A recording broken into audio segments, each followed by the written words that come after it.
My name is Bahman Azad. I am the Executive Secretary of the U.S. Peace Council. As you well know, for the past 73 years, the Zionist state of Israel has been committing horrendous violations of human rights and committing crimes against humanity in Palestine with full support of Western powers and imperialist powers, including especially United States. In the past 2 weeks, they have been bombing brutally the Gaza occupied territory. So far, according to reports, 248 people are dead, 66 of them children.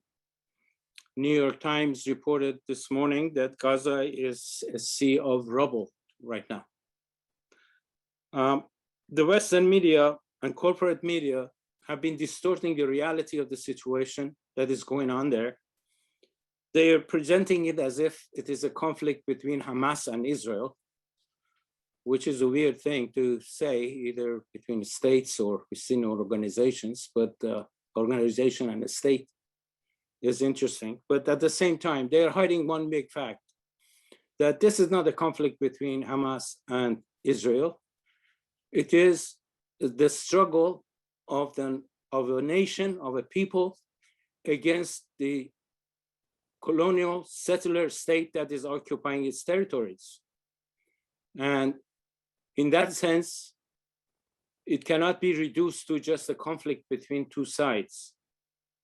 And in this situation, the state of Israel has no right to claim self-defense in the territories it is occupying, in the same way that, according to the UN Charter, the people of Palestine have every right to defend their territory and land, homeland, and get rid of the occupying territory, occupying forces. It is really past time. It's been too long. It's past time to put an end to this illegal occupation of the land of Palestinians by the state of Israel, and stop the massacre of the people that has been going on for a long time. We put together U.S. Peace Council this webinar to address some of these questions and bring some perspective to the situation. We are honored to have our comrades from Palestine and from Israel participating to give us some on-the-ground information of what's going on. And then we have our comrades from Peace Council and World Peace Council to give us some perspective about what is globally going on in the US also. So without any further ado, we would like to start the program.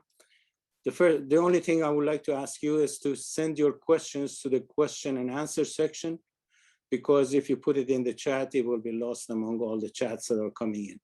So I would like to start by introducing our first speaker, my dear comrade, Aida Touma-Sliman, who is a member of Israeli Knesset. She's a Palestinian, and she's also representing Communist Party of Israel in the Knesset. Aida, please. Thank you very much, Comrade Bahman.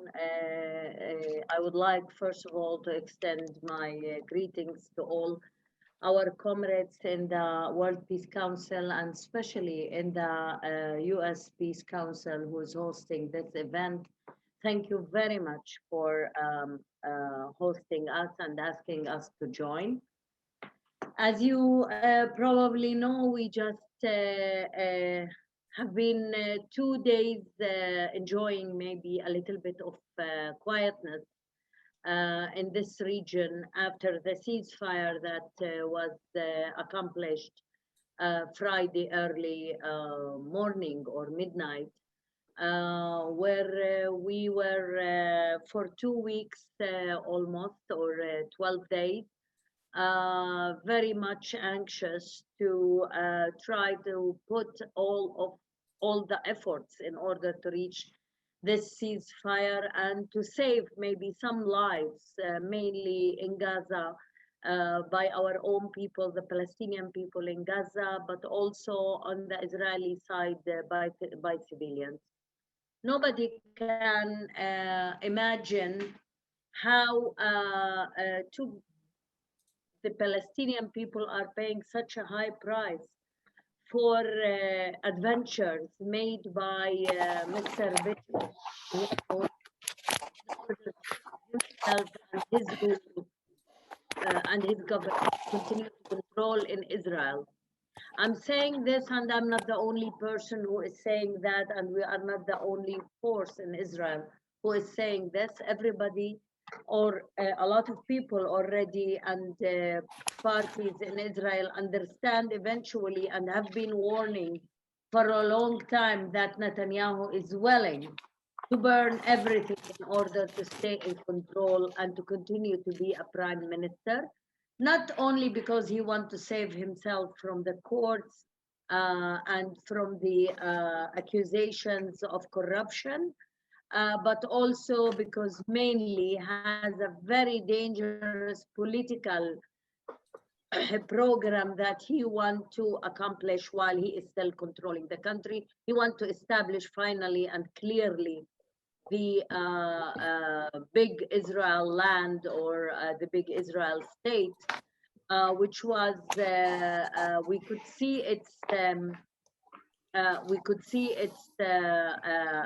borders and its situation in the deal of the century and in the plans that were annexated to the agreement.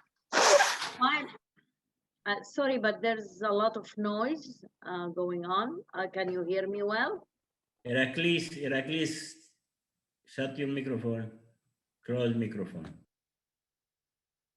Sorry. Well, why I'm saying this, because everybody want to, as you mentioned, Bahman in the beginning, Comrade Bahman, that the Israeli or the governmental Israeli story or narrative want to accuse Hamas of erupting all this military action or the war on Gaza as to send rockets. We have to understand that the situation in Israel was escalating in the last few months, but mainly Netanyahu wanted to escalate the situation in East Jerusalem and to deteriorate it into clashes and attacks on the Jerusalemite people in order to initiate maybe a reaction from the Palestinian people that makes him be able to attack on Gaza. We could see in the last month, since the beginning of Ramadan month, escalation. Of course, I'm not disconnecting this from the continuous occupation, from the ethnic cleansing that is going on, from the other crimes committed by Israeli occupation, but mainly in the last month, since the beginning, month and a half, since the beginning of Ramadan, you could, and the beginning of the Israeli political crisis, or Netanyahu's crisis, not being able to form a government, he started escalating the situation. Of course, the story of Sheikh Jarrah and the ethnic cleansing process that has been going on for years now has been escalating in the last 2 months.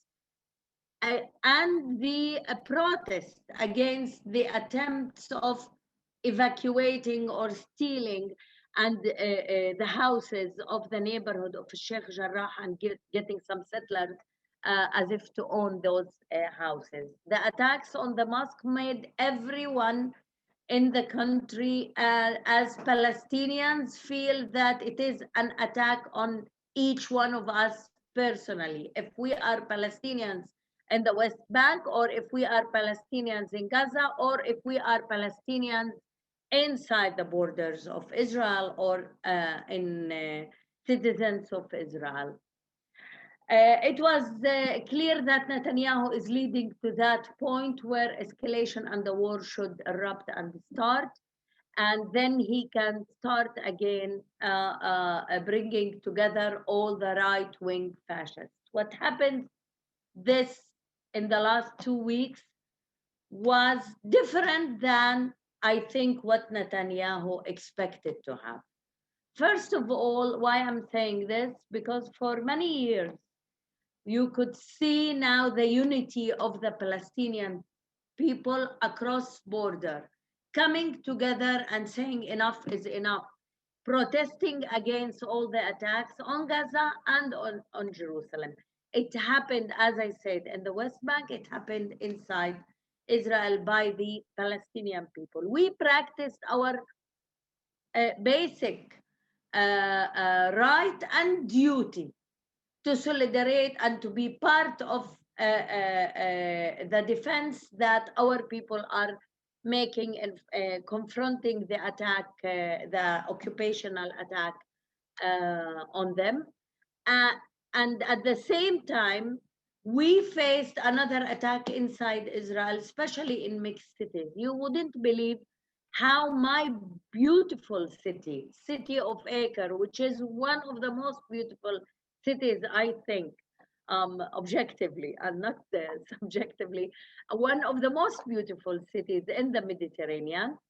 It was a war zone for like 3-4 days, where the police forces, the borders guards, forces of border guards have filled in the city, attacking the protesters, and you could see how they are provoking the population in order to prevent us from doing any solidarity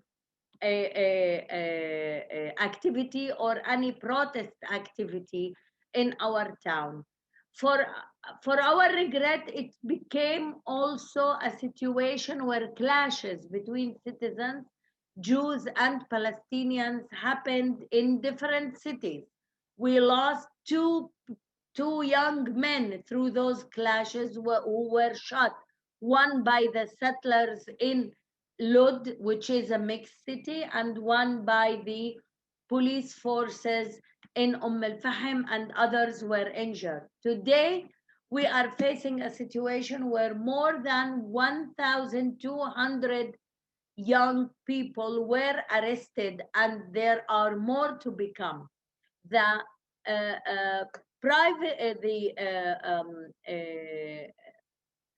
secret services in Israel were directed to control the situation in different mixed cities, among them my city.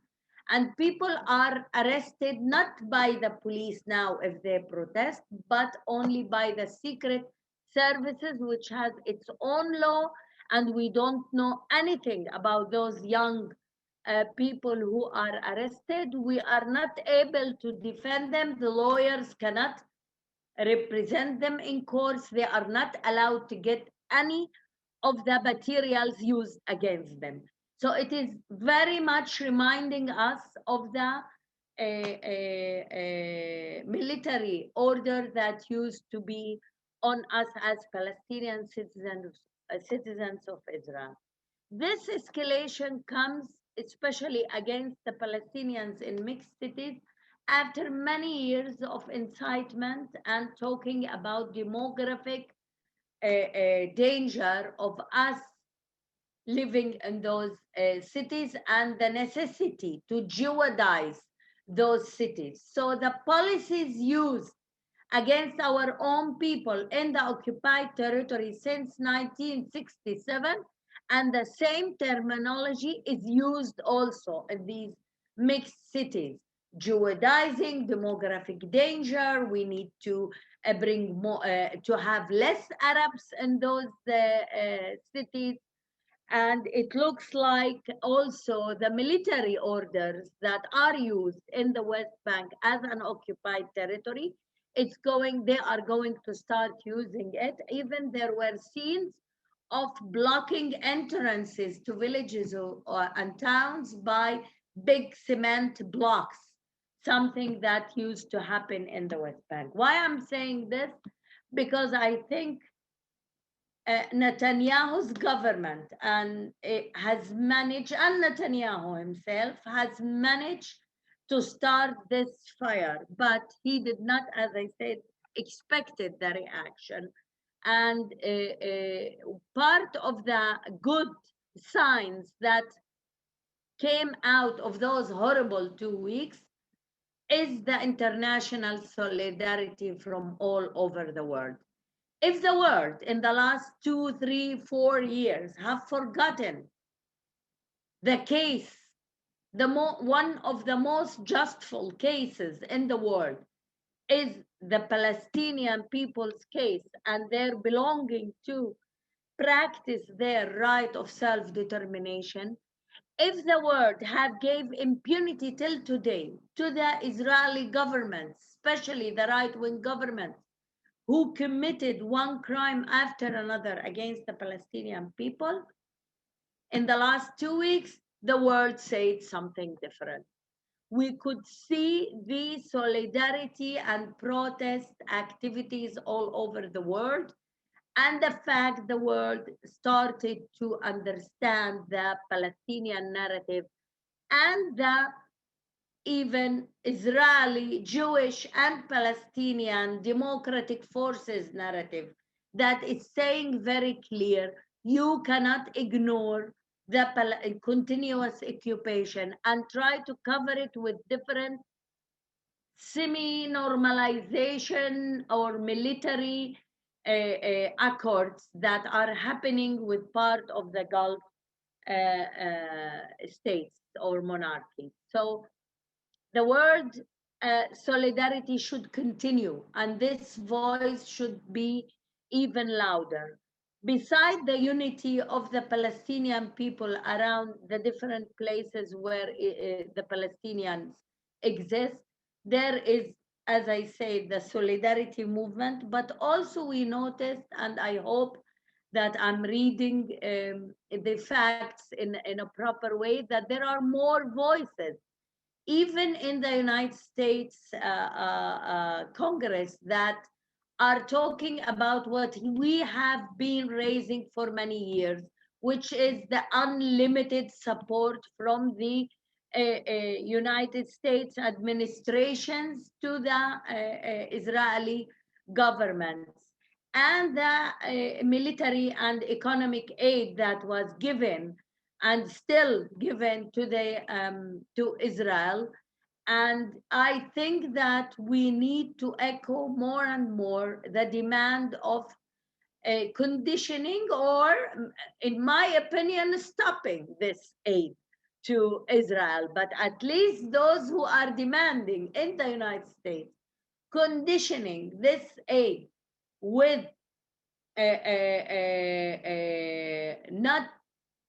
not using it for implementing crimes or human rights violations, these voices should become stronger, because any normal person understands that the American or the United States administration support and aid is used, particularly in committing war crimes and human rights violations. We are the third thing that came out of those 2 weeks is the revival of the protest and voices for peace, protest against occupation, and voices for peace, Jews and Arabs inside Israel. Yesterday, there was a demonstration, a big demonstration, thousands of Jews mainly, but also Arab participants. 1 week before, there was a 60,000 Palestinians who marched in Sakhnin town against the occupation.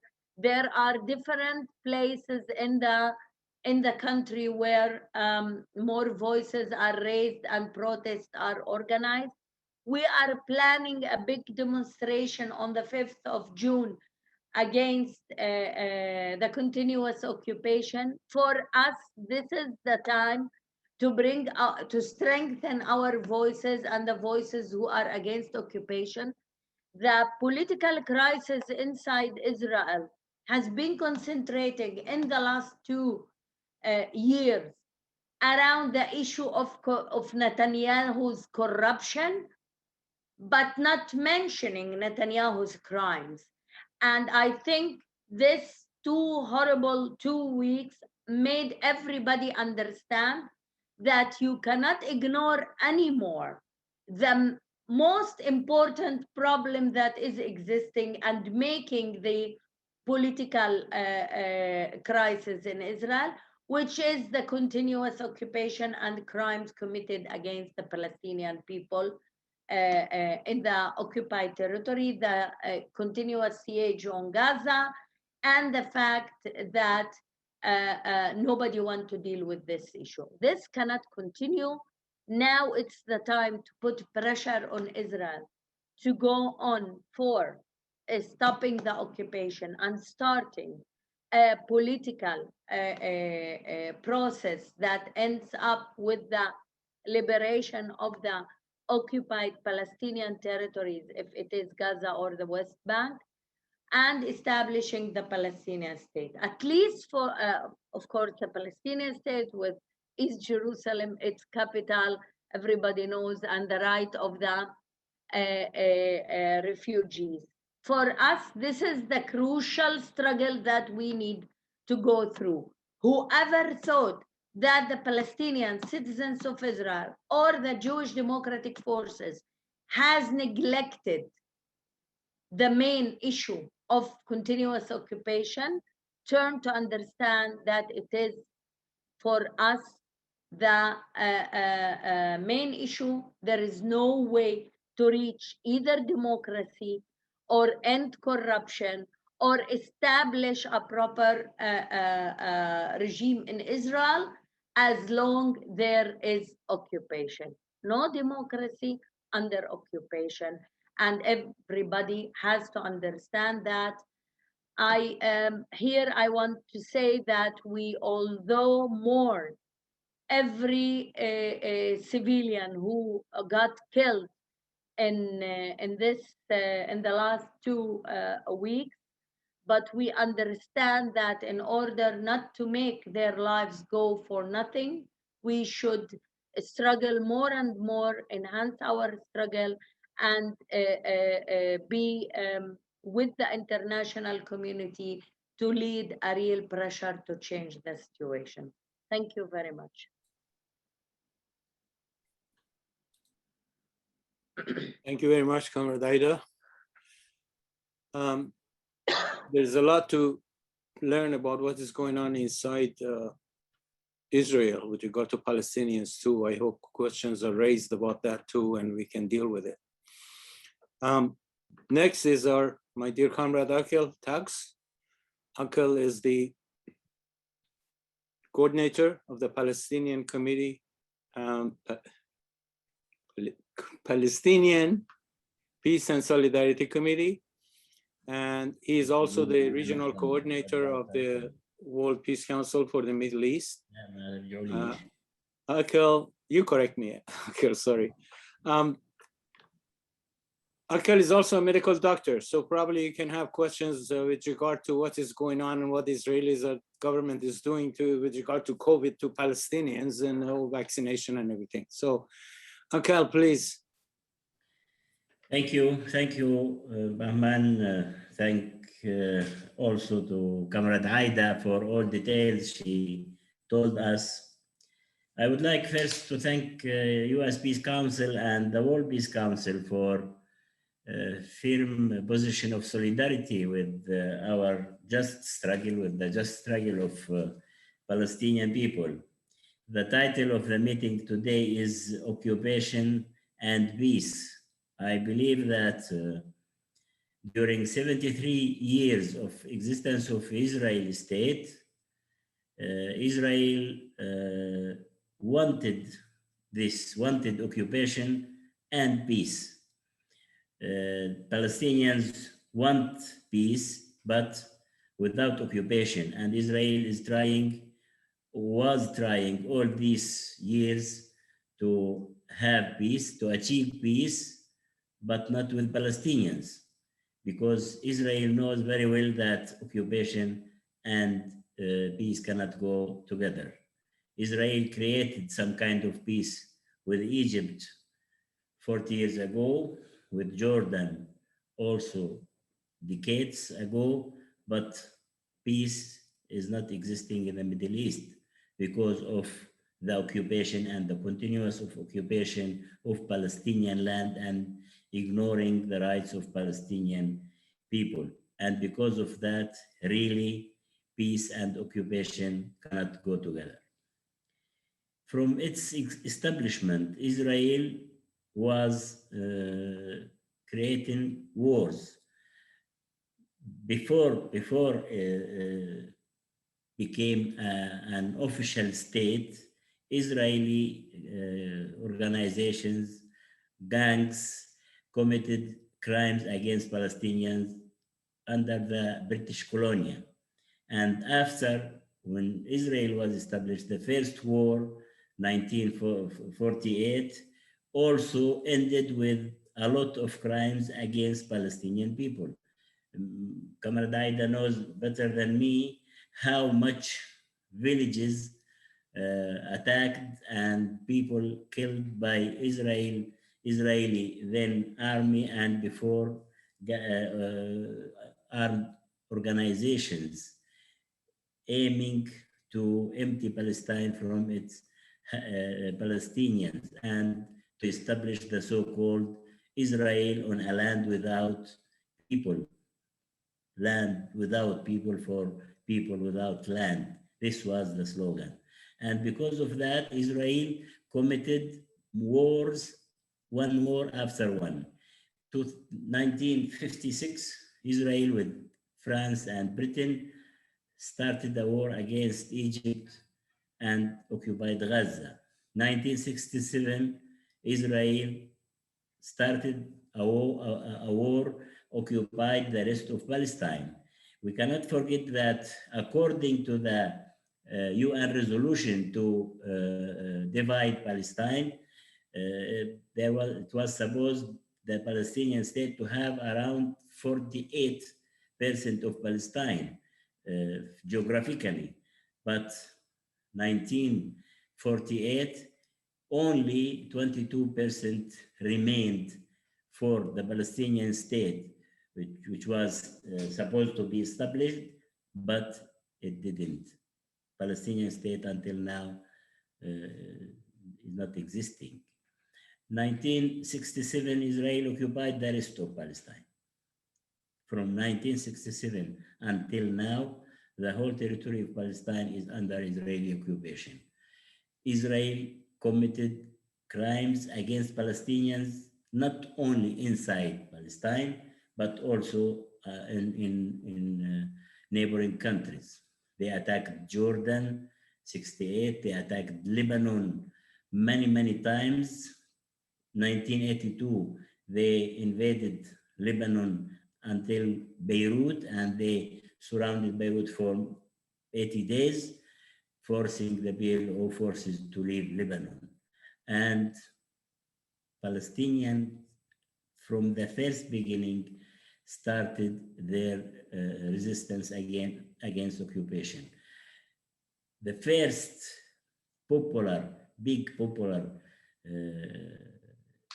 uprising of Palestinians after occupation of all Palestine was 87, with all Palestinian people to participate in this uprising, forcing Israel and imperialist forces who are behind Israel, in the first place, United States, to start some kind of negotiations to solve the problem. We reached 1993 to Oslo Agreement, which was supposed to be ended for 5 years and Palestinian state to be established and to solve all the main issues, Jerusalem, the borders, the refugees. But we are now 28 years from signing Oslo Accords or agreements without solving any main issue. In contrary, we are facing a new aggression of Israel, which is continuing all these years. The most dangerous and most difficult period was the last 4 years by Donald Trump to be the president of United States. who ignored all the resolutions of United Nations, recognizing Jerusalem as united and capital of Israel, transferring the embassy to Jerusalem, cutting aid to PLO and to UNRWA, recognizing also Golan Heights of Syria as a part of Israel and the sovereignty of Israel on Golan. Israel used this unconditional support of White House, US administration, to implement all plans in West Bank and in Gaza. In the last 15 years, there was 4 wars by Israel against Gaza, with thousands of people to be killed, thousands of people to be injured, tens of thousands of houses to be destroyed, and Palestinians in Gaza to be under siege for all these years. In West Bank, there is a settlement policy which was tripled from Oslo Agreement until now. People now are talking about the possibility of establishing a Palestinian state, where this state can be established with Israel to control more than 60% of West Bank and to build tens of settlements in West Bank, in the so-called sea areas, in Jerusalem especially. Israel to pass through the Knesset the nationality law, which declared all Palestine as a homeland of Jews only, which means that 2 million of Palestinians inside Israel to be citizens second or third category, or to have a danger or a threat of to be transferred out of Israel. The latest war against Gaza was because of Israeli policy, especially in Jerusalem. Israel was trying all these years to empty Jerusalem from its Palestinians, citizens. Israel demolished hundreds of houses in Jerusalem. They don't allow Palestinians to build houses. Palestinians from Jerusalem always are forced to go out of Jerusalem to find where to stay. And because of this policy, Israel is continuing to evict Palestinians from houses and to give these houses to settlements. And the latest one in Sheikh Jarrah, where Israel was trying to evict 28 families from this neighborhood in Jerusalem and to give these houses to settlements. Israel and Israeli settlements was always attacking the holy places in Jerusalem for Muslims and for Christians. They are in daily pace attacking Al-Aqsa Mosque with the coverage of Israeli police and Israeli forces. And because of that, the situation in West Bank, in Jerusalem especially, was very, very dangerous, and the conflict started with Israel to attack Gaza. As you said, more than 270 people to be killed in Gaza. More than 66 of them are children, 30 and more women. In West Bank, in the demonstrations and uprisings against Israeli forces in solidarity with Gaza, more than 30 people were killed in West Bank. And the situation is not calming down. There is still a danger of conflicts. And the latest agreement of ceasefire, the so-called ceasefire, until now is without any details that some efforts can be started to solve the main issue, which is the occupation. All of us know that without ending the Israeli occupation to Palestinian land, without giving the Palestinians the possibility to decide for future, for self-determination, for establishing a Palestinian state within the borders of June 4th, 67, with East Jerusalem as its capital, to solve the problem of refugees according to the UN Resolution 194, any peace in the Middle East cannot exist. And because of that, there is no hope that with only some mediations and some pressure to stop bombing or to stop the violence between Gaza and Israel, or between Israel and Gaza, or to stop bombing Gaza, is peace. There is peace without the solution of the core issue, which is the Palestinian issue.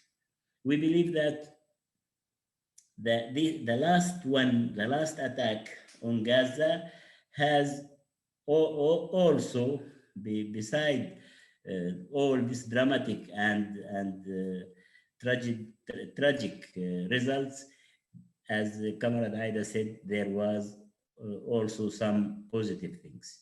It is the first time during the last 30 years from Oslo Agreement until now to see that Palestinians, all Palestinians in all places are united. They were united and are still united against this aggression, demanding the rights of Palestinian people, which is very, very, very positive. And we hope that this situation will force also the leadership of Palestine to unite their efforts for the future of Palestinian people.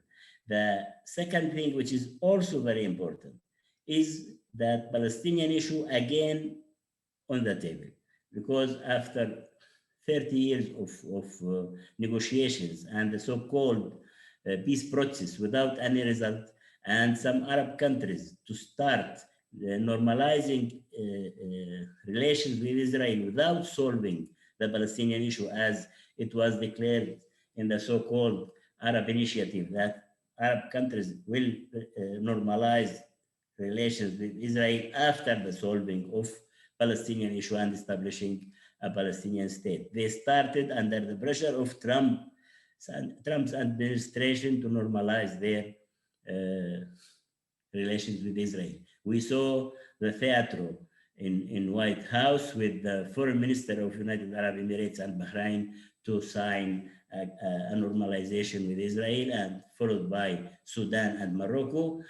Someone can imagine that these countries were in a war condition with Israel, and they have to stop the war, to have a ceasefire and to normalize, ignoring the core issue, which is the Palestinian issue. This, in these two weeks, this picture was forgotten, and Palestinian issue is again on the table, and with the demonstrations all over the world to express solidarity with Palestinian people showed that all peace-loving people, all free people, democratic people in the world didn't forget that there is unjust situation and occupation which is continuing for a long time must be ended. We believe that to have peace in Middle East, Palestinian state must be established, occupation must be ended, and Palestinian refugees must have their right to return as on the basis of the UN resolutions and the international law, to put pressure on Israel to stop this violation of international law, of human rights, to behave as a country above all laws and all decisions of the international community. Unfortunately, international community all these years was unable to force Israel to implement any resolution for Middle East, for Palestine. And because of that, international community has a responsibility to do that, has a responsibility to put a pressure on Israel to stop that. And in the first place, if United States don't change this position, unconditional support of Israel, military, politically, and diplomatic.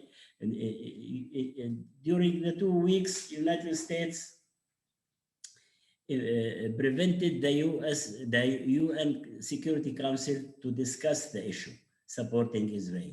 Biden decided to have aid to Israel, military aid to Israel, $735 million.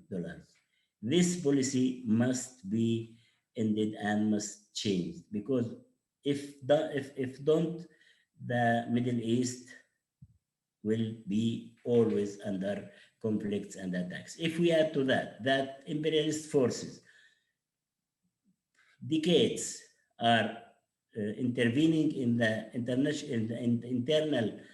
situation in the Middle East by attacking and occupying Iraq, by attacking Syria, Libya, and war on Yemen, this region will be always under conflict. Again, I would like to thank you. If there will be any clarifications or questions, we will be ready to have. Thank you. Thank you very much, Comrade Aqel. There's a lot of questions coming in about various aspects of the Palestinian situation, which we will be dealing with, and I'm sure you're going to be responding to some of them. Our next speaker is Vijay Prashad. Vijay is a member of Executive Committee of the U.S. Peace Council and also Director of Tricontinental Institute for Social Research. Vijay, please. Thanks, Comrade Bahman. Thanks a lot. It's a pleasure to be with Aida, Aqel, and Iraklis. These are somber moments. There's a ceasefire, but we know that the issue here is not the ceasefire, it's ending the occupation.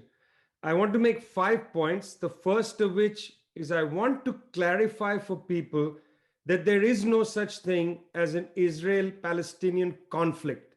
This is part of the propaganda that comes to us from Israel. There is no conflict.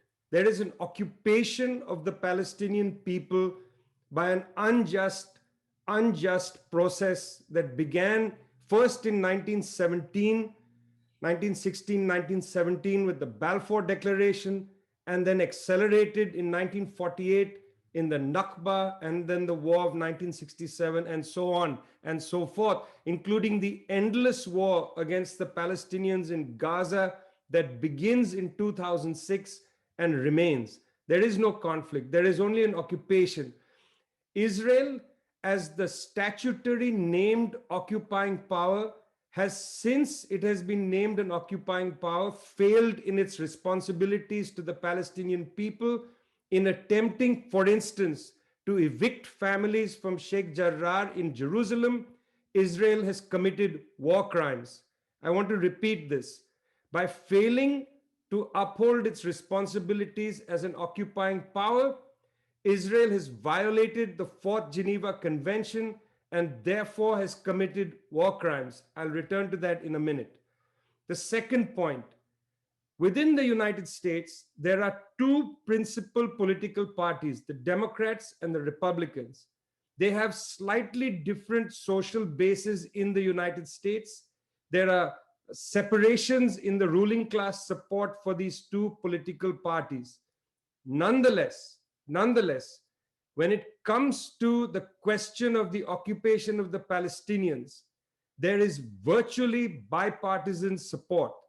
For example, when Israel prosecuted the horrendous bombing against Gaza, against the people, the Palestinian people in Gaza in 2014, when Israel prosecuted that bombing, it was during the Obama administration, and the Obama administration did nothing to prevent that bombing. They sent John Kerry, Secretary of State, to carry his suitcase across the Gulf Arab states, but it was an unserious attempt.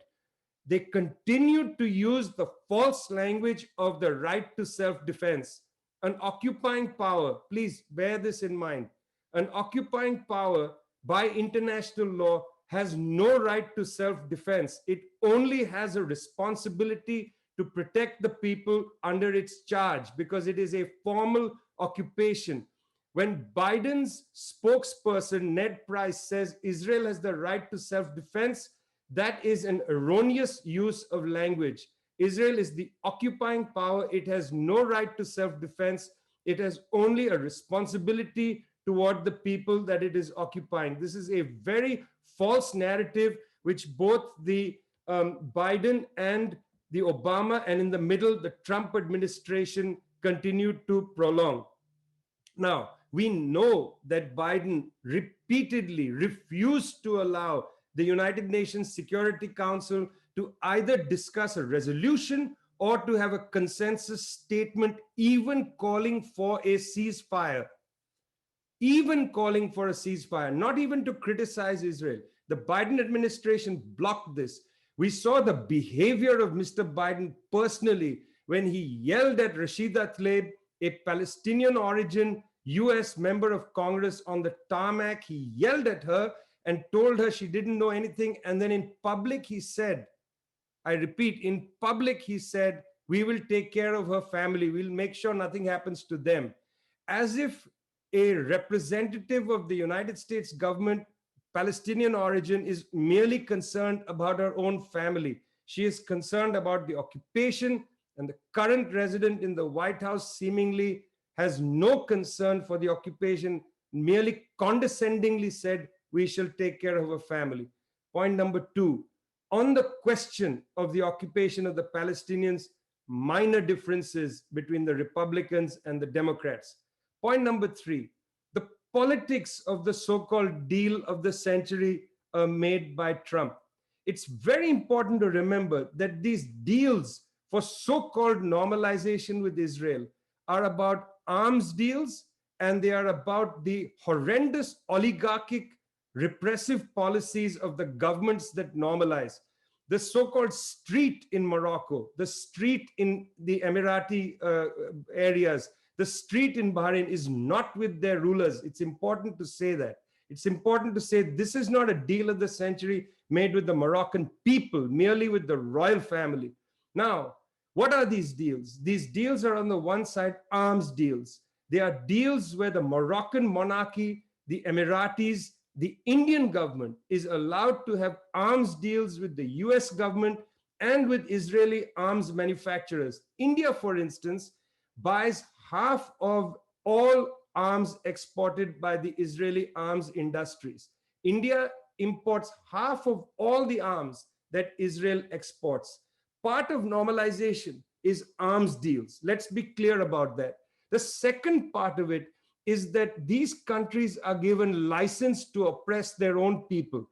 In the case of Morocco, part of the deal was the United States illegally allowed for the so-called legitimization of Morocco's occupation of Western Sahara. Secondly, by continuing the arms agreements with the UAE, the Emiratis, this gave license to the Emiratis to conduct their illegal war against Yemen. And because the United States has sanctified the arms deals to India, it gives political permission for the government of Narendra Modi to continue his horrendous policies in Kashmir. The deal of the century has got not only to do with Israel, it's important to bear this in mind, but it throws the Sahrawi people, it throws the Yemeni people, it throws the Kashmiris and other under the bus. This is not just the Palestinians who are being victimized by these deals, but also the Sahrawis. Let's not forget that, a people occupied by the monarchy of Morocco. Now, point number 4. Just before this particular horrendous bombing and before the attempt to commit a war crime in Sheikh Jarrah, Human Rights Watch released a report that said that Israel has crossed a threshold and is now an apartheid country. This is very significant. We all know the intimacy between Human Rights Watch, an organization based in New York City, and the US State Department. The very fact that Human Rights Watch takes this view is of considerable importance. But please pause for a minute. Please be cautious what Human Rights Watch is saying. If you read the document carefully, Human Rights Watch talks about 2 forms of apartheid, but not the third. Not the third, very important, not the third. What are the two forms? Number one, inside the armistice lines of 1949, the Human Rights Watch agrees that Palestinians within Israel are treated as second-class citizens when it comes to a range of issues.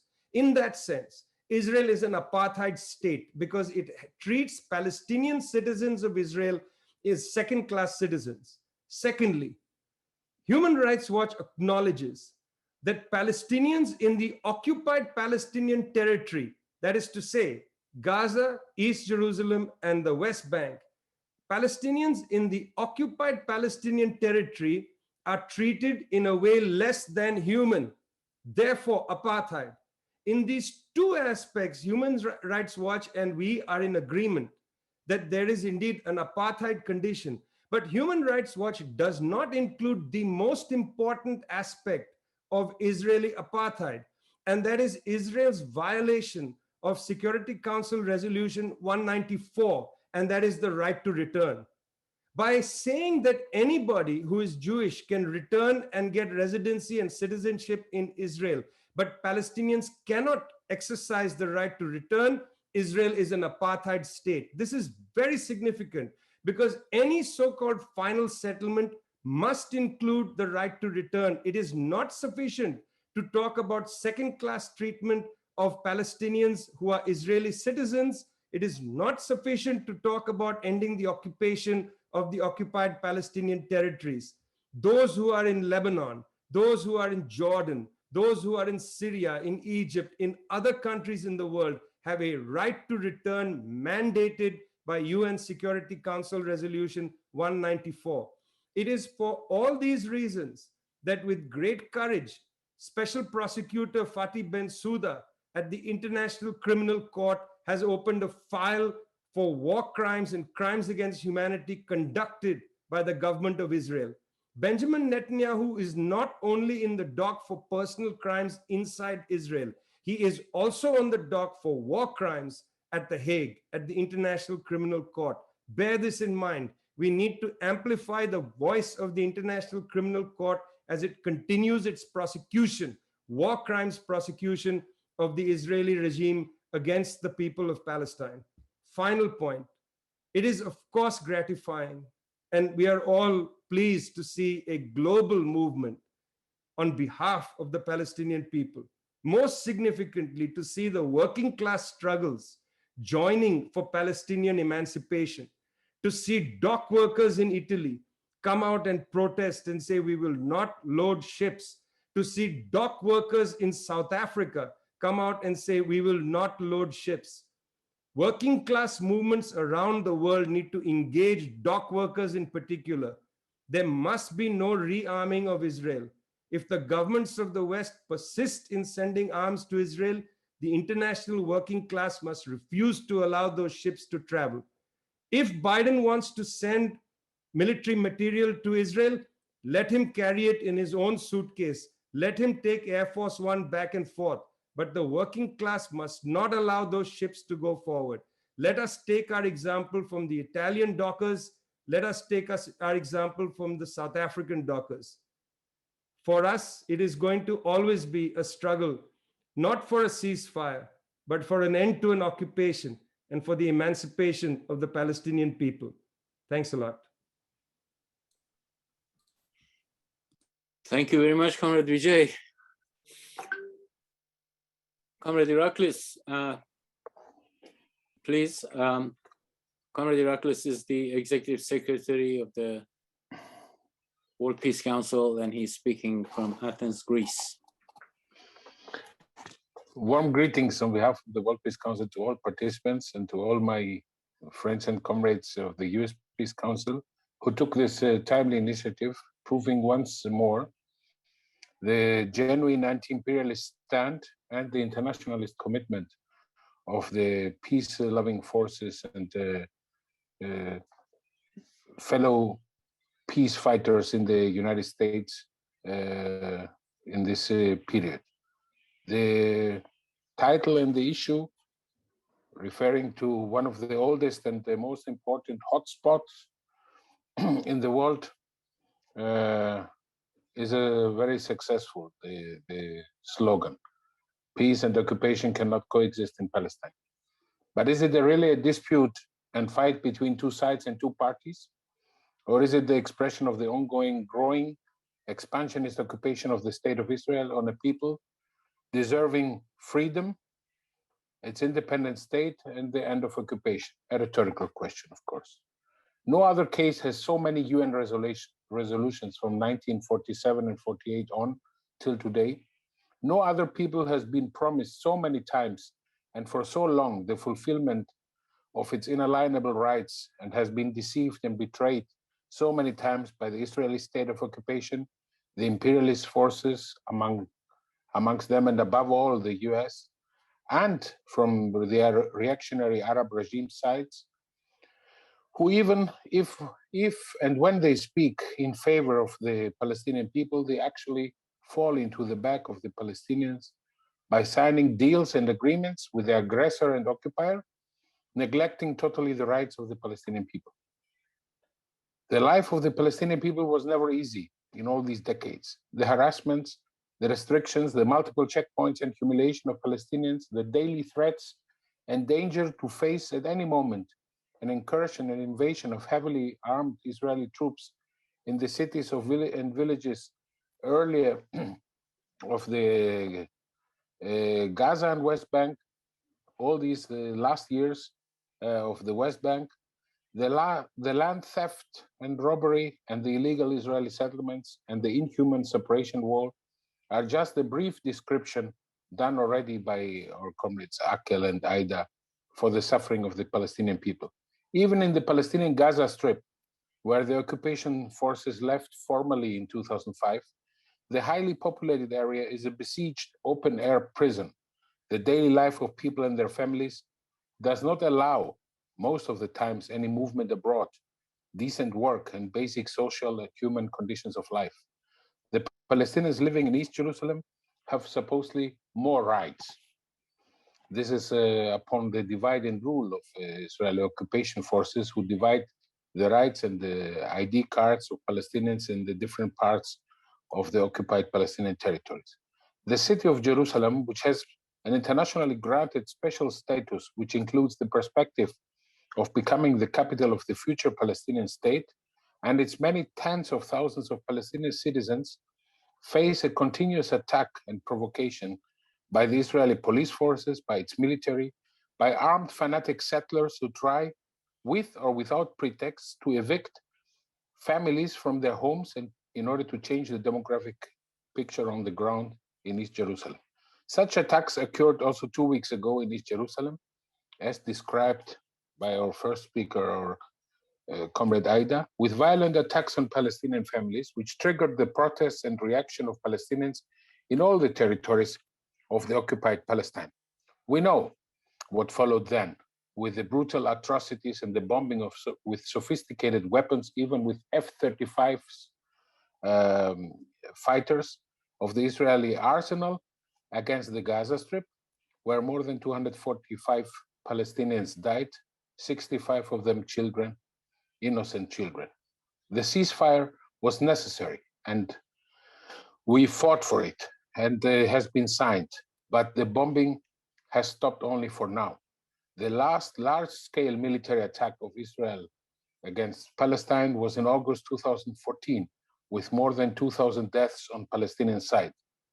And that was, as correctly pointed out, under the famous Obama administration. This time, Israel targeted vital infrastructure and water, electricity plants, destroyed residences and buildings, roads, punished the people for its desire to freedom and their legitimate right to resist the occupation, which is fully granted and underlined in the international law and in the Charter of the United Nations. What would have happened? Let us ask the rhetorical question to all of us. What would have happened if the peoples of Europe, the people of Greece and Yugoslavia, for example, here in my neighborhood, would not have resisted the Hitler-Nazi occupation in World War II? What would have happened to the people of Vietnam who resisted victoriously the Japanese, the French, and the US invasion and occupation many years back? The same question can be asked for so many other cases of peoples who resisted their occupiers and won, in order to manifest the moral, the political, and human right of a people under occupation to resist its occupiers. It's one more example how international law is being trampled and neglected by Israel, which has the full support of the United States, of the European Union, without whom they would not be able to carry on the aggression and inhuman occupation for so many decades. What conclusions have been drawn now after the ceasefire? Was there any condemnation by the UN Security Council to Israel? It did not even meet because of the block the US applied on its session. Did the US or the European Union raise any criticism towards Israel? They provocatively spoke about the right for self-defense of Israel, which is a cynical and hypocritical approach. The Biden administration in the US even went beyond this. They sold in the middle of the aggression weapons worth $735 million to Israel, just in order to reload the ammunition and the arsenal of Israel, which was using it in order to kill the Palestinians. We know too well about how the Trump administration boosted the Israeli aggressiveness, the recognition of Jerusalem as a so-called undivided capital of Israel, the shifting of its embassy from Tel Aviv to Jerusalem, the shutdown of the PLO office in Washington, D.C., the cuts of the funding towards UNRWA, and the famous Century Plan, which includes, of course, all the other deals, including the recognition of the Syrian Golan Heights as annexed territories of Israel. But what from all the above mentioned has changed with the Biden administration? Actually, nothing. On the contrary, we saw a bombing in the first 35 days of US President Biden on Syria. We saw all his attitude and actions these last 2 weeks, which actually gave impunity once again to Israel. Let us give a look to the European Union, whereas its governments are refusing to recognize Palestine as an independent state, with one exception, Sweden, and of course, the respective affiliation to the United Nations. Their style or wording, the European Union level, might differ sometimes, but in essence, it is exactly the same, which legitimizes the occupation and deprivation of rights of Palestinian people by equating victim and aggressor and taking so-called neutral stand. But there is no space for any neutral stand, for illusions or fake tears about the suffering of the Palestinians while the Israeli occupation is advancing and deepening. This is just an act of double moral and hypocrisy. Allow me some reference also to the Palestinians who stayed in their homes and villages in 1948 when the State of Israel was created.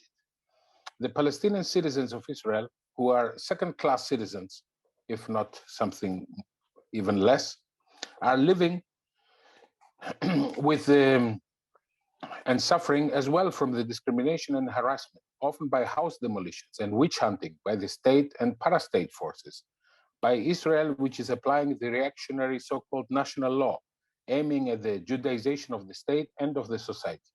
The same aim applies for the city of Jerusalem, as we witnessed in the recent aggression.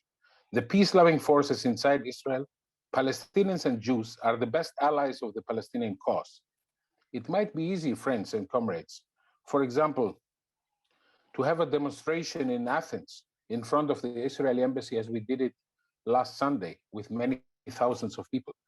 But it is rather a courageous political act which deserves our respect if thousands of Israeli citizens, Palestinians and Jews, go in front of the war ministry. This is the defense ministry, but it's actually the war ministry in Tel Aviv with Palestinian flags, and during the aggressions against Syria, even with Syrian flags.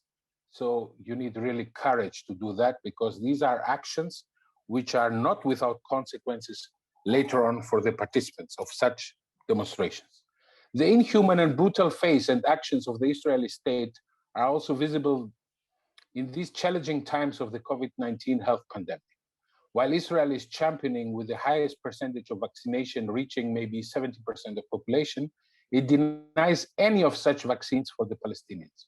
From any scientific and responsible point of view, a country is immune only if its neighbors are also immune towards this disease or threat. But for Israel, what matters is only the hatred and the indifference towards the people under their own occupation. But because business is business, they do one exception. For the thousands of Palestinian workers who cross the borders every day as cheap labor for the Israeli factories, they give them vaccines. This is another cynical expression of the Israeli approach. They receive vaccines for obvious reasons. Israel is applying by this also an apartheid system on the vaccination. Allow me to end and to reaffirm our unconditional solidarity with the Palestinian people and to explain the World Peace Council principal positions for the solution of the issue, especially these days. In the last 2 weeks, worldwide, all our member organizations went on massive demonstrations, not only through online Zoom conferences, but in-person meetings, massive demonstrations in many capitals, in many cities of the world. The right for self-determination, the right of the Palestinians to have their independent, viable, and sovereign state with the end of the occupation in the Gaza Strip, in the West Bank, and East Jerusalem is, of course, precondition. There cannot be any peace without the end of occupation. The Palestinian people and the PLO have made serious compromises and concessions all these years. The Oslo Agreement of 1993, as such, was never honored by Israel, only used for winning time and applying new schemes of expansion of settlements, land theft, further deterioration of living conditions of the Palestinians. The Israeli state, its political establishment, would like to see the whole area of ancient Palestine as their Jewish state, to expel and evict step by step the Palestinians from their land and homes, to make life unbearable so that Palestinians will leave and abandon their homes, to become refugees, as millions have done before after the Nakba of 1948 and after the 6 Days War in 1967. The idea is to give, for example, a possible recognition to a Palestinian state in the Gaza Strip is a dirty game, which is also aiming at the fragmentation and division of people and land. This is what actually the recent Israeli aggression did not achieve, to divide the Palestinian people. On the contrary, I agree that there is a revival of the unity, and we hope and looking forward that this will help in the coming days in the common struggle for the achievement of the goals of the unfulfilled dreams and desires and rights of the Palestinian people. Anyone who speaks today and with the conditions and at the stage of things internationally about the so-called one-state solution of Palestine in its ancient borders might get an emotional and sentimental credit and applause, even from friends of Palestine for the moment. But the reality is totally different. It might have been noble to think and consider such an option some decades back, but for the last 30 years, with the international correlation of forces, which are obviously much more negative, and the occupation applied by Israel on all levels, such idea would lead only to one enlarged Israeli state where all non-Jewish citizens would live in a real apartheid state, not apartheid style state, but in a real apartheid state, as it was the case in South Africa before 1994, where the Black majority was actually oppressed by a small minority of the colonial white rulers.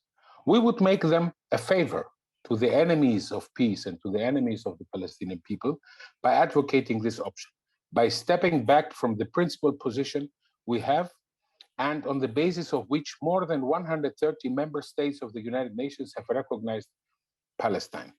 In this negative correlation of forces, it appears difficult, we know, to imagine how things would develop and reach the point for the establishment of the Palestinian state in the pre-4th of June border of 1967, with East Jerusalem as its capital, how the right of the Palestinians to return to their homes, according to the UN Resolution 194, would be implemented. The struggle is anything but easy, and we are fully aware of it. But we are in full and absolute confidence and coordination with our partners in Israel and Palestine, as it is also here in the panel represented by Comrade Aqel and Comrade Aida. It is us who are defending the principles of the founding charter of the UN. It is us who are defending the resolutions of the United Nations on just causes like Palestine or Western Sahara or Cyprus cases under partial or complete occupation.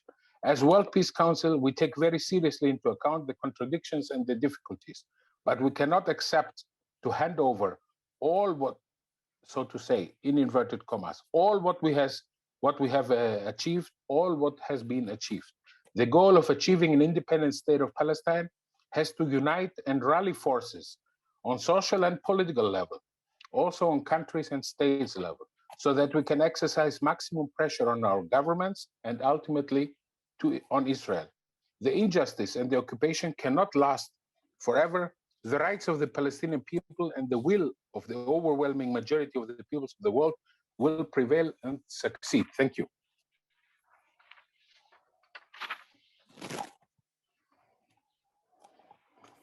Thank you, Comrade Iraklis, for extended discussion of the whole situation in the world, which was very helpful. We have a lot of questions. I just received a text from Comrade Aida regarding a new development in Israel. If you want to discuss that before we get to the questions. No, it's okay. I just wanted to apologize because I'm on off. It's just that now I keep getting information from my comrades that there is a new wave of arrests, especially to our comrades. So sorry that I'm on off with the video. I'm dealing with another issue here. So, okay. I hope that it's nothing. I hope our comrades will go through that too. Thank you, Comrade Aida. There are some questions that are more directed towards Comrade Aida and some more directed toward Comrade Aqel. And there are some general questions. One of them, which was repeated one after the other, was the question of one state, two state solution. Of course, analysis is one thing for us, but in terms of the right of our people, Palestinian people, I think it's up to them to decide.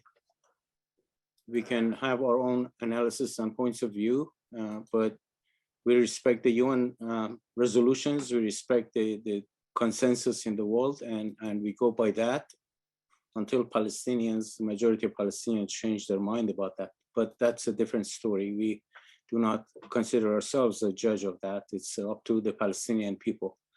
But Comrade Aqel, first question came regarding COVID. Although Comrade Iraklis mentioned the general situation, but do you have additional information to add to it? Yes, as you know, Palestine is not a rich country. It is not even an independent state, and Palestine faced a real and huge problem with COVID-19. But as you see that big, rich, and strong countries faced the same problem from Europe, United States, India, and so on. So we managed to face this problem with our little possibilities. But now we have a real problem with the vaccine. As you know, there is a problem with this vaccine that Palestine was waiting from World Health Organization to help through this system, and some other countries to give some amount of vaccines to Palestinians, because there was really apartheid behavior from Israel as an occupier toward Palestinians. They didn't give well, they have. Israel had more vaccines than any other country. Israel vaccinated with second dose more than 70 or 80% of population. There was excess from vaccines, and Israel was giving these vaccines to some countries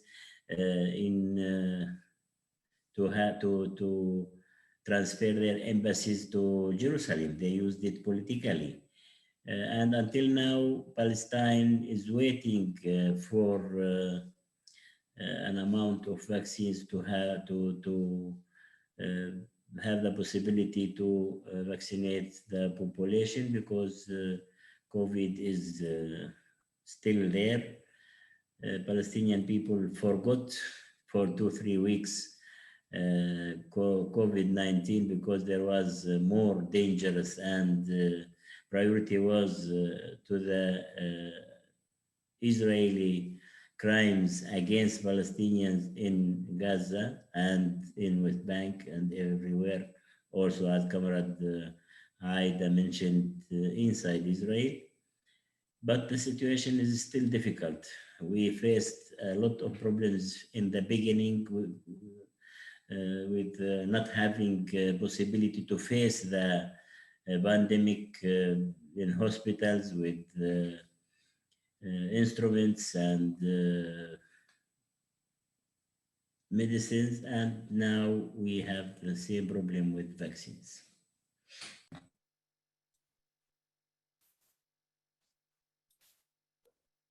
Thank you, Comrade Aqel. This next two questions are for Comrade Aida.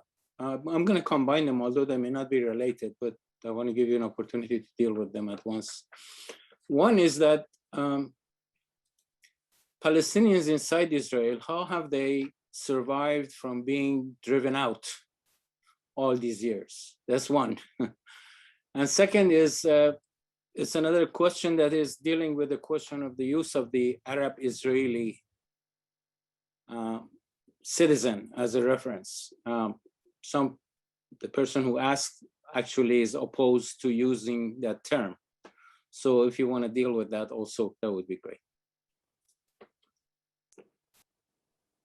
Thank you, Bahman, and thank the ones who addressed the question.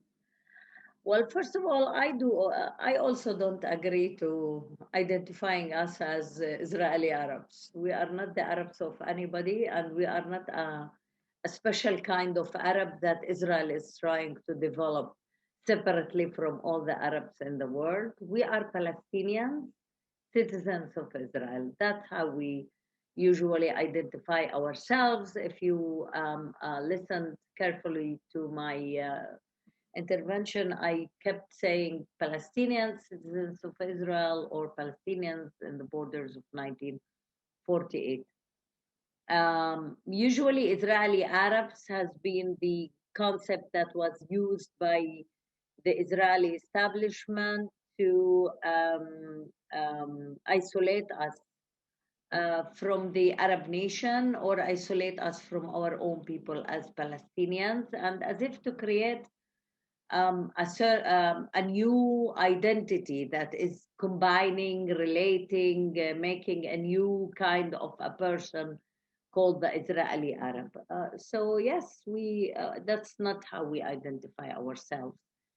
The other question was how we stayed in our homeland. Well,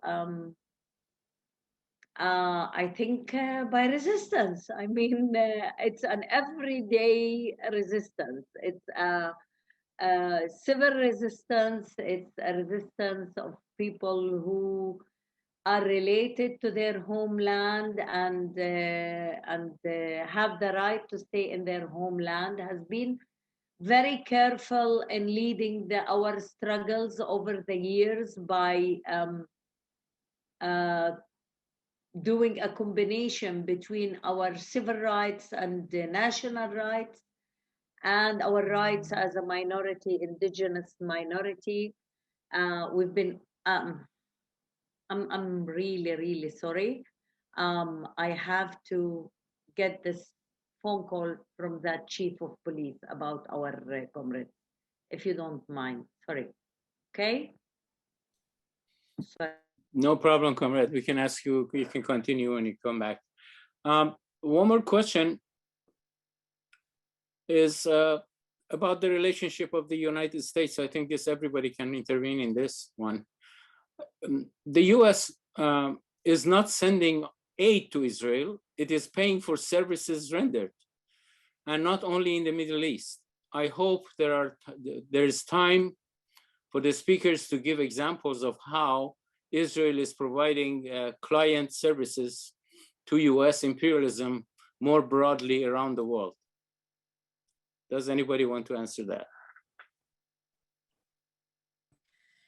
I can add to this. As you remember, 2006, there was an attack of Israeli attack on Lebanon, and Condoleezza Rice then said that this is the pain to have the birth of the new Middle East.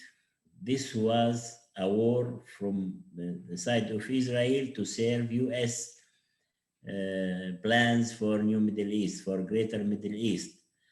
That was planned then. And because of that, we believe that all wars in the region, and not only, the existence of Israel as a state in this region, when it was established, it's to serve the interests of imperialist countries, especially in this very important area where the oil is, and now the gas is, and now there is a new rule of Israel against China and against the belt, which is China going to. Because of that, there is also examples in Latin America, in Africa, everywhere. Israel is there to serve US interests first, but in general, the imperialist economical interests in the Middle East and otherwhere. Thank you, Comrade Aqel. Anybody else? Vijay? Well, I'm not sure that, you see, it's an old discussion, Comrade Bahman. Who is the dog? Who is the tail? And I think this is not a good way to frame the issue, patrons and clients. I think there's broad strategic alignment on many issues between the ruling class in the United States and the ruling class in Israel. On some issues, there are divergences. So I actually don't think there's a paymaster involved here. It's just that there are broad alignments on many, many issues.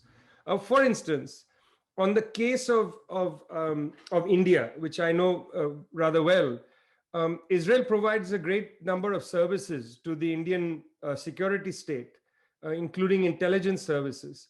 This has been proven in India's large military presence in Kashmir. This is on the table. We know this. It's on the record. But it's not necessarily being done at the advice of the United States. It's just that the United States does not either, at least in public, it does not push it along, nor does it stop it. It allows it to happen. Now, I just feel like we need to understand that the way imperialism functions, it functions in a tentacular way, like the tentacles of an octopus. And sometimes the octopus doesn't have one brain. I think that's important for us to understand. Our understanding of imperialism isn't one of conspiracies. It's not that 5 men sit in a room and set the agenda for the world. It's that there are some class alignments that benefit different countries, and these class alignments appear as if that people are making prior agreements. Sometimes there are no agreements, there are merely alignments. So we should have a broad understanding of this. I think it would be helpful for us to see how the United States government at times is in complete alignment with the Israeli ruling class, and sometimes is not. It's not a question of temperament. That's what I'm trying to say. It's not that this president has a different temperament than that president. It's a matter of what are their interests.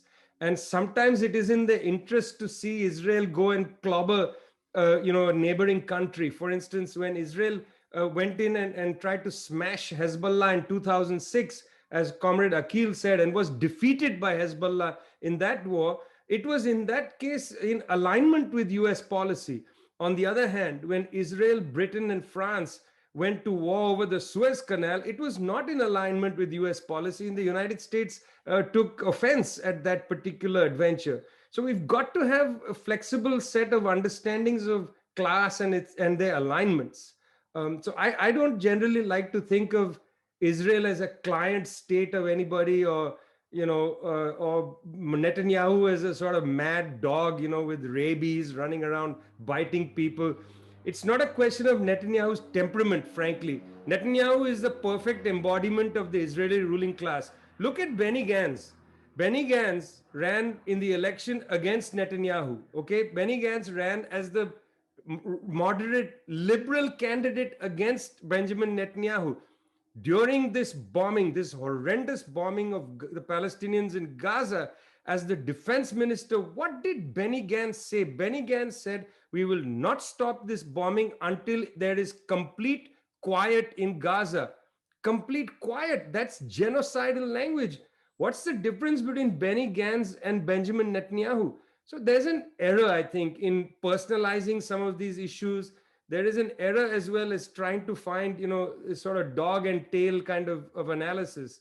We come at this understanding these issues in terms of imperialism and the class dynamics that are often aligned and not always aligned within the imperialist bloc. Thank you very much, Vijay. Anybody else? Aida, Iraklis, anybody wants to also comment? No? Okay. This is again a question of relationship between Israel and the United States. It says, amid the rubble, Palestinians in Gaza have found unexploded missiles with writing indicating these bombs were manufactured in the United States. The use of American-made weaponry in Israel's latest assault on Gaza is renewing discussion on the US foreign assistance for Israel and the US complicity in the Israeli state violence. What is your comments on that? Somebody?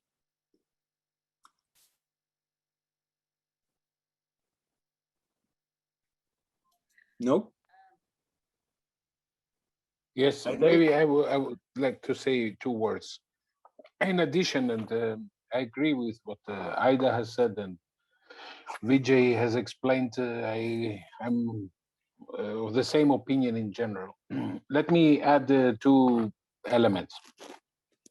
Speaking about imperialism, we analyze and consider it as an international system, so which is serving, in general, the interests and of course, the profits of big capital, the monopolies, and the multinationals, which does not mean that there are no also competition and rivalries between imperial states. And then it is a matter also of who will prevail above the other. There are often contradictions between France and how to say, Britain or France and the US, or even Germany and the rest of the Western bloc under NATO, because every ruling class and its political personnel is taking care of its particular and special interests. And this goes even in the crisis and the encirclement of Russia by NATO. Germany and the German industrialists are interested in how to say, cheap gas, and are not interested to buy liquid gas from the US. It's not profitable for them. I'm using these examples. There are many others. In the case of Libya, France was already flying with its Mirage 2000 fighters above Libya when it was pushing the UN Security Council to give the green light for actually the attack through the decision for a non-flying zone. but it was France who was losing major contracts by Colonel Gaddafi. So France had the biggest interest. Likewise, when the US invaded Iraq, France did not join. When France later asked to be part of it, the US said, no, we cannot give you any share, the oil is ours. And this they said literally, because the one who is carrying out the war has also the first word in the profits, and this is so openly and cynically said. So back to Israel and its role. Israel is often pushing for more or for its own approach on the things. Israel is openly, since many years, advocating and proposing to attack Iran.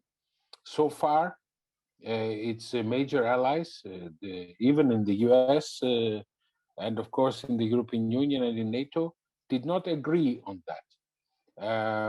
Israel was planning, was thinking, its defense minister and the cabinet, including Benjamin Netanyahu, to invade the Gaza Strip even with tanks, an open invasion which would not have hundreds of deaths, but thousands of deaths, like in 2014. Maybe, I have no secret information, maybe that was too much, even for the US establishment, because nobody would be able to defend or to justify with this approach of legitimate self-defense if Israeli so-called defense forces, this is the name of the Israeli army, would invade and kill thousands instead of hundreds. So there are such differences. And of course, I want to underline that the theories of conspiracy that the Jewish capital and the Jewish lobby in the US is ruling over the White House, all these are not, of course, very intelligent approaches. There is no such thing.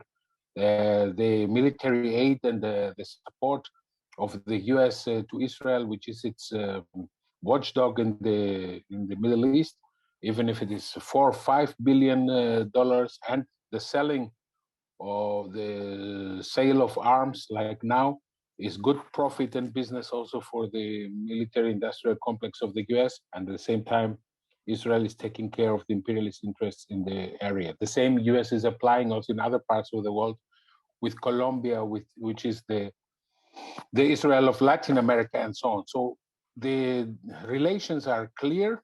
They are interrelated. It's an imperialist system. There are contradictions and even antagonisms, but till now, the US is on the top.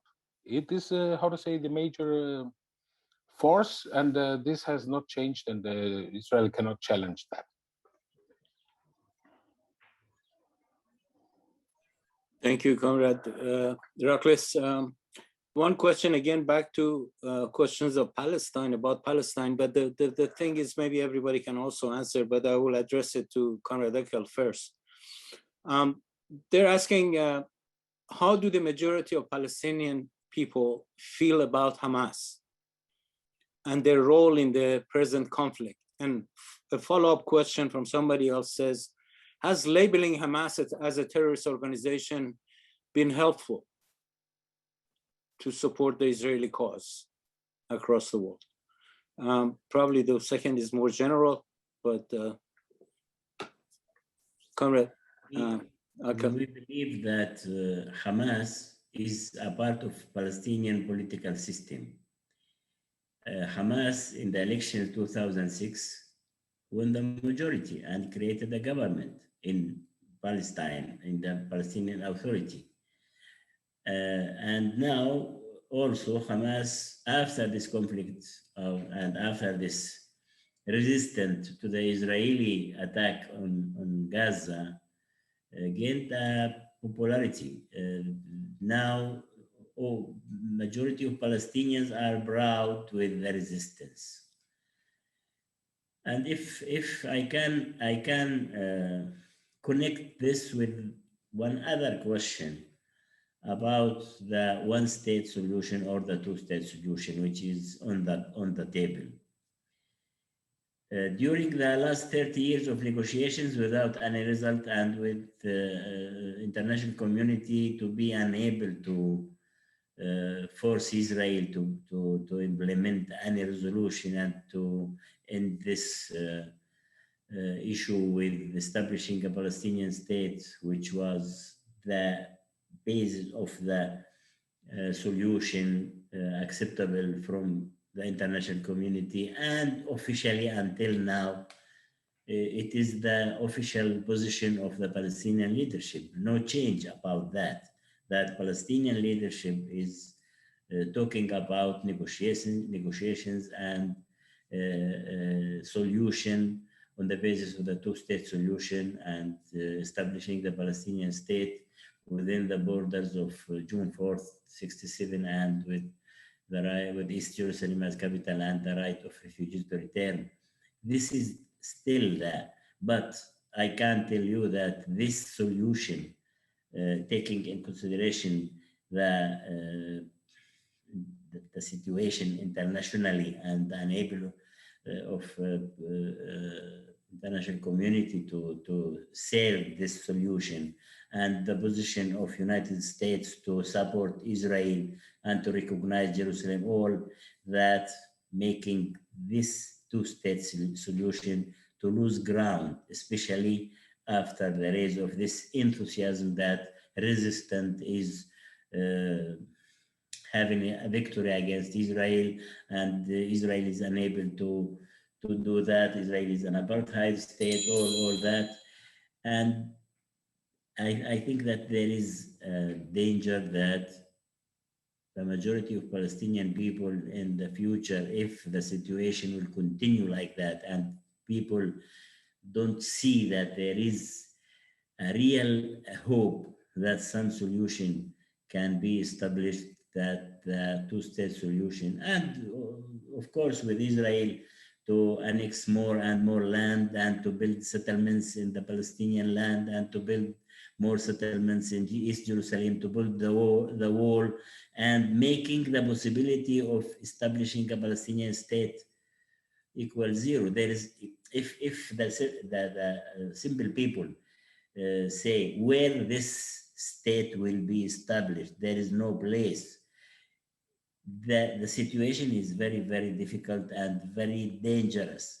And if we go to one state solution, it is a dream to be democratic with equal rights for all citizens and so on, so which is a good thing that some of our friends out of Palestine and inside Palestine are dreaming.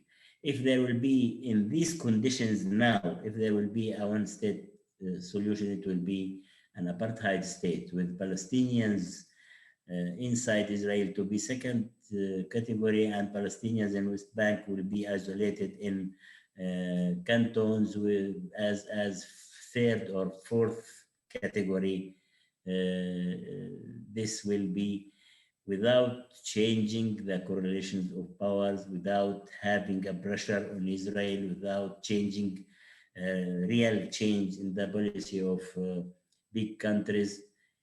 If Security Council couldn't meet for two weeks to have a discussion about the aggression on Gaza, how this international community and the Security Council and the United Nations will deal with such very, very important and dangerous issue. Thank you.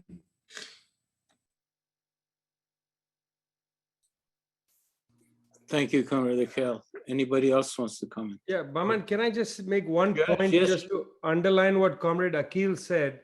Sure. In 2013, the UN Economic and Social Commission for West Asia, that is ESQA, based in Beirut, Lebanon, released a report, an official ESQA report, where they looked across the entire Arabic-speaking lands, and they pointed out that there were two states in the totality of the Arabic-speaking land that practice apartheid policies at their core. And these were Saudi Arabia and Israel. And what the ESQA report pointed out is very significant. They pointed out that Israel at its core, although it is a country which doesn't verbally declare this, and in 1948 it doesn't verbally declare this, Israel understands itself to be a Jewish state. All the policies are basically to give preferential treatment to people who are Jewish. That it is on that basis that Esqua said it is a apartheid state. One of the reasons why Israel opposes the one state solution is Israel recognizes that there is a demographic disadvantage and that the character of the Jewish state will be annulled. So I think Comrade Aqil's point is very important. The correlation of forces do not provide sufficient confidence that Israel will accept becoming a secular democratic state. The correlation of forces do not provide confidence that Israel will accept, the Israeli ruling class and large sections of the population will not accept becoming a secular democratic state. So therefore, to call for a one-state solution is in that sense illusionary, and it goes against our understanding of what is possible at the current point. You see, we are to some extent utopians because we believe in universal humanity and we believe in love for human beings and so on. But we must also have a hard-boiled understanding of the relations of power in our time. And the relations of power in our time make it possible only to understand the possibility of a two-state politics. Let me actually tell you what Israel's understanding is. Israel does not believe in a one-state solution. Israel does not believe in a two-state solution. Israel actually believes in a three-state solution. In other words, Israel wants to put so much pressure on the Palestinian people that they move away from the lands between the Jordan River and the Mediterranean. They move to the three states of Lebanon, Jordan, and Egypt. That's Israel's actual solution. It's a three-state solution. We oppose the three-state solution. In fact, we call for the right to return of the Palestinian people. Because the one-state solution is not going to be acceptable by Israel, and Israel has the upper hand in terms of international power relations, because Israel is in favor of a three-state solution, it is for that reason that in the short and medium term, the only possible demand from socialists is to call for a two-state solution. That's the context in which we have to understand the situation. I want to add two words around that. Sometimes Israel wants two-state solution, but not inside Israel. They want a two-state solution in West Bank between Palestinians and settlers. It means that there will be a three-state solution: Israel, Palestinians in West Bank, and settlers in West Bank. They can imagine everything except giving Palestinians the right for self-determination and establishing a Palestinian state.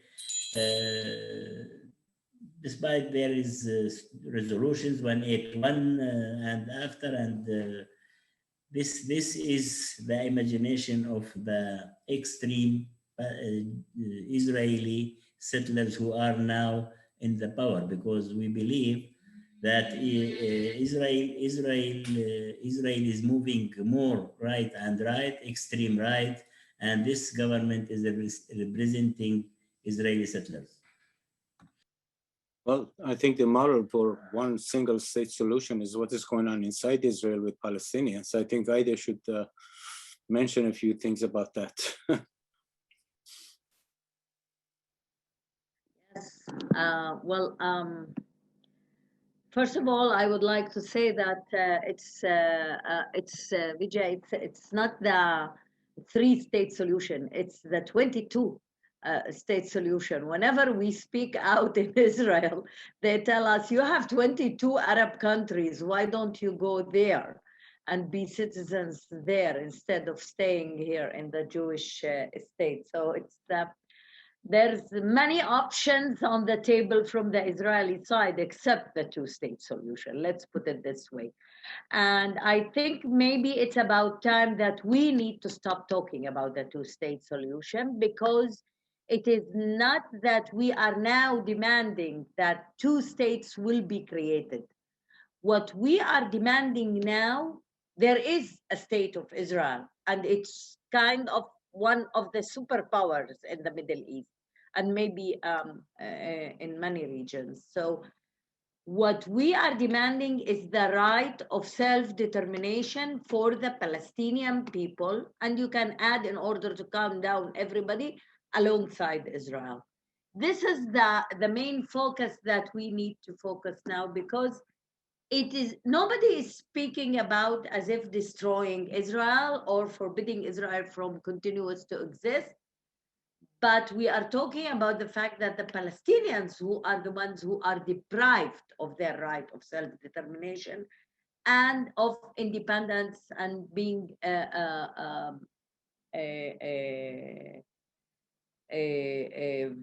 liberated from occupation.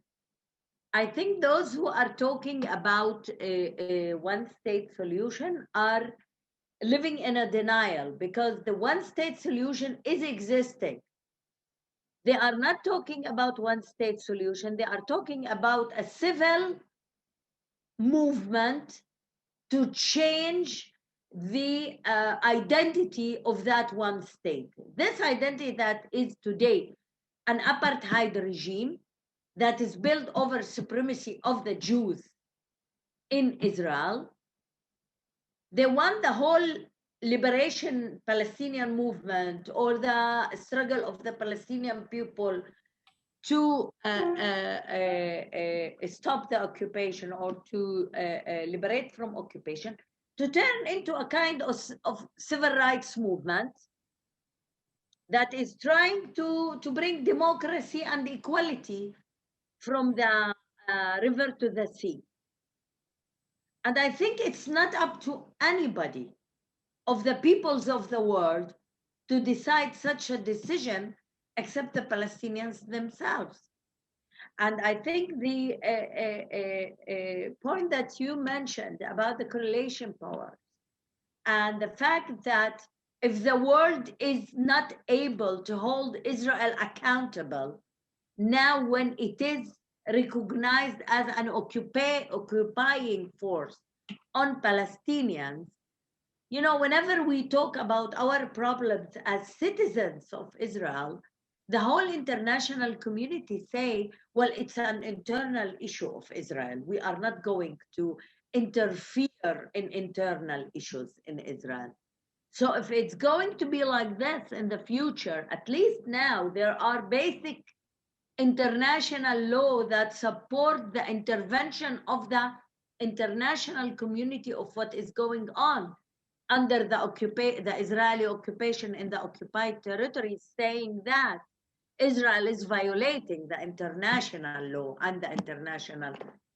But when we start talking about a one-state solution as if an apartheid regime that should be diverted, I'm not sure how much people or how much the international community, which is holding Israel and giving Israel impunity till today under occupation title, is going to interfere when it becomes a civil rights movement. So with all of that, I know for sure that 72 years, the Palestinian citizens of Israel have been fighting for civil rights and equal citizenship in Israel.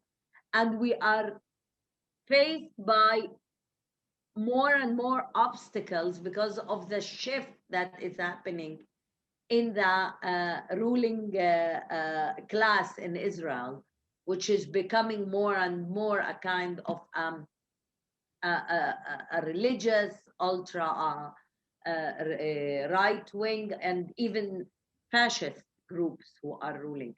Aqel has spoken about the settler state.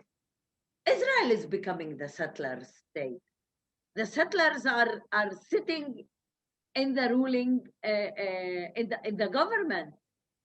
And the fascists this election were adopted by Mr. Netanyahu and brought to the Knesset in order to become ministers. So with this kind of deterioration, with this kind of political correlation inside Israel and in the international arena, we cannot ask the Palestinians, quit your right of self-determination and you will gain a chance to start a struggle for civil rights. I think it's absolutely not comprehensive. The problem if raising the issue, you know, the one state solution is coming back into discourse not as a choice made by the Palestinians, but because of lack of hope and feeling that the two-state solution is disappearing. And okay, let's deal with the situation. If Israel is continuing to build up the great Israel land state, then let's from within as if change it. I'm saying this, whoever saying that because of the circumstances is admitting that Zionism and imperialism have won the war against the Palestinians, and now we are starting as if to normalize with the occupation, to normalize with the war crimes. This is what some of the Gulf monarchies have done, and I don't think that the Palestinians want to do the same thing. Thank you, Comrade Aida. Very profound. In essence, this solution, to me at least, is nothing but escaping from reality forward and ignoring everything that is at work here. I wish we could have a world that many of us are fighting for, the socialist world in which none of this existed, but that is a precondition for even that solution. So I would like to ask Comrade Iraklis to, since in the next 3-4 minutes that we have, to kind of make some closing remarks. Thank you. Thank you, Comrade Bahman. Allow me, also it is self-understanding, to fully agree with what Comrade Aida said. I mentioned in my intervention that what the World Peace Council stands for is in full accordance and coordination with our brothers and sisters, with our friends in Palestine, with the Palestinians inside the occupied territories and the Palestinians in Israel, but also with the peace-loving anti-imperialist forces, which are not Palestinians, although they are not so many, but they are likewise our allies and the best allies of the Palestinians. We cannot go neither by frustration because of the negative correlation of forces, nor by wishful thinking when it is hard politics and we have to stay focused in our struggle. The injustice cannot prevail forever. The imperialism and its allies appear almighty and powerful. They are not invincible.